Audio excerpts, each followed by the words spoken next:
Dreamtronica, a phrase coined by Liminal Drifter after the release of his second record in 2018. I'm still not 100% sure how to explain that one to you, but when you listen to something Simon Order has been cooking up, that feels like an appropriate description.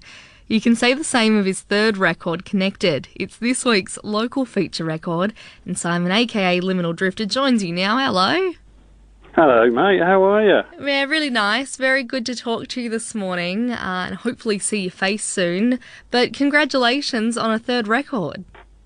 Yeah, it's been a bit of a trial and tribulation getting this one out, yeah, it's been around the birth of my first son, and that's kind of the whole theme of the album. So the album was started about 6 months before my son was born, and then it carried on. The production carried on about a year later after he was born. So the whole thing is about I suppose, it's an emotional roller coaster of early fatherhood. So I've tried to make it an emotional imprint of that journey. I mean, there's been some fantastic moments. Just after he was born, I was sketching an awful lot of tunes, while I was feeding my son. So he would drop off to sleep for 30 minutes, and I would, have my laptop or my tablet next to me. I'd be tapping away, trying to work out some tunes, and then he'd wake up, and then it would be, I've got to feed him, I've got to change his nappy, and then I'd only get, a few of those 30 minutes every day, and then by the time I got to the next day, of course, I'd forgotten entirely what the hell I was doing. You transition in and out of like dad role and then like cool musician role, and trying to do them both at once. Yeah, it really was that, and the album was made in a very haphazard way, and I just kind of went with a lot of the happy accidents that occurred because of that. I mean, the idea of quality writing time or quality production time pretty much went out of the window until, I was doing the final mixes. So it was a really unique writing experience in that way. Well, I wanted to ask you about that. I was listening back to your chat with Caitlin when your last record came out in 2018, and you said that you composed pretty early in the morning, sort of rolled out of bed, and before you had time to put too much critical thought in your brain is when you would hammer out tunes. But it sounds like things have sort of been turned on their head a little bit with this new record. Yeah, well, one thing... most of my stuff is instrumental, although there are quite a lot of vocal samples. And one of the things I'm always keen to try and do is bring some narrative to instrumental music so people can relate to it a lot more, whether that be with the titles or, when and how I make music. So each album, I've really tried to organically, I suppose, have a different workflow. So try and do something quite different with each album, so that produces something different in me. But it's also been a way to not think too much about what I'm doing. I find thinking is sort of almost the death of creativity. It's best just to sort of roll with whatever's going on in your life, whether it be getting up really early in the morning and trying to represent what you dreamed that night, or on this album, trying to sort of capture some of the trials and tribulations of early parenthood.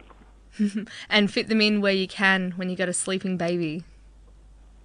Yeah. Well, the album artwork's all about the sleeping baby or lack of sleeping baby.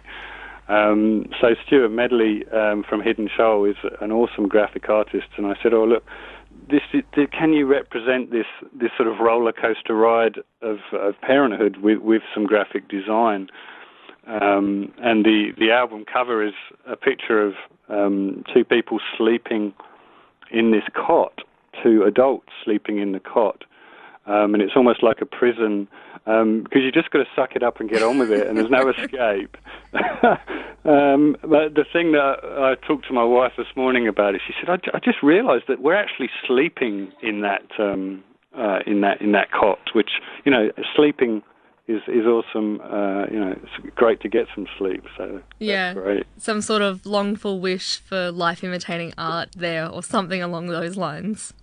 Yeah, definitely. I mean, he's nearly 2 now, and I mean, sleep is still quite challenging. He's a really early riser. He's up at 4 a.m. most days, and once he's awake, the whole house is awake. Of course. I want to talk a little bit more about your son shortly, but when you make music, when Liminal Drifter is in recording mode, is it all happening at home? Is it just like an epic home studio setup? It varies, actually. I'd like to travel and write, so I'll often take my my tools with me. I normally travel with a laptop and a tablet, and I often write wherever I'm traveling. I find that getting out of the studio is very productive. The traveling, the sort of experiences, the sights, the sounds, the smells, all those things tend to give me more, I suppose, cognitive input unconsciously, and puts me in a situation where things just tend to happen rather than me trying to force them out of myself. Yeah. So I suppose it's one of the worst things you can do to any kind of artist is give them a blank sheet of white paper and say, right, get on with it. You do. That's cruel. Yeah, it is very cruel. So I try and avoid that at all costs, and just try and create life strategies that bring stuff to me rather than me, clawing over every precious moment or every precious note that I put down. I'm very sort of throwaway with my work. I mean, there were 25 sketches for this album, and only 8 of them made the cut. And a couple of others have been brought forward to the next album. So I throw a lot of stuff away, and then I'm a big editor. I'll just chip away like a sculptor, trying to find the narrative that I'm looking for. We're catching up with Liminal Drifter this morning, this week's local feature artist, talking about the third studio record, Connected. I wanted to talk a little bit about your influences on this record. There's sort of like this mid-90s electronica and some trip-hop and dreamy dub coming through. They're things that clearly you love and that have been passed on to you.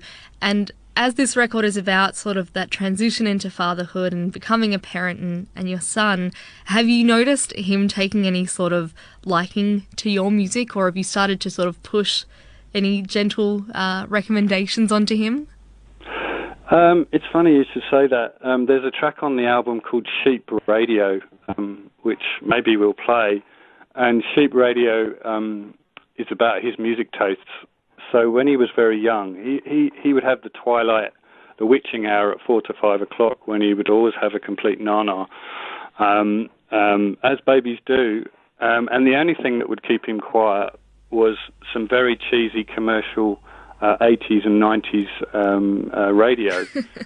I won't mention the name of the station, but we'd have to turn it up really, really loud, and that would soothe him and put him to sleep. Whereas when Daddy comes on the radio now, he just kind of thumbs his nose and just really... How rude! Yeah, he's going to listen back to this one day. You'll have to pull it out for him, and he'll roll his eyes or groan or something. Well, he's on the album on the track Braxton. So one of the things he had from a very early age was this amazing sense of laughter. So I started recording it. And of course, Braxton's about, Braxton Hicks. Mm-hmm. So we put his laughter on the album. So I'm just worried that when he gets a bit older, he's going to be asking for royalties. Hey, never say never, right? No. I can't wait to see what kind of comes next for Liminal Drifter. You've got a couple of tracks that have made their way onto your next release, and maybe some future baby collaborations in the works. But until then, we're going to enjoy Connected, and we are going to take the track Sheep Radio right now. No shade to other radio out there. Liminal Drifter, congratulations, and thanks so much for hanging out this morning. Thanks, Taylor. It's been awesome. Thank you.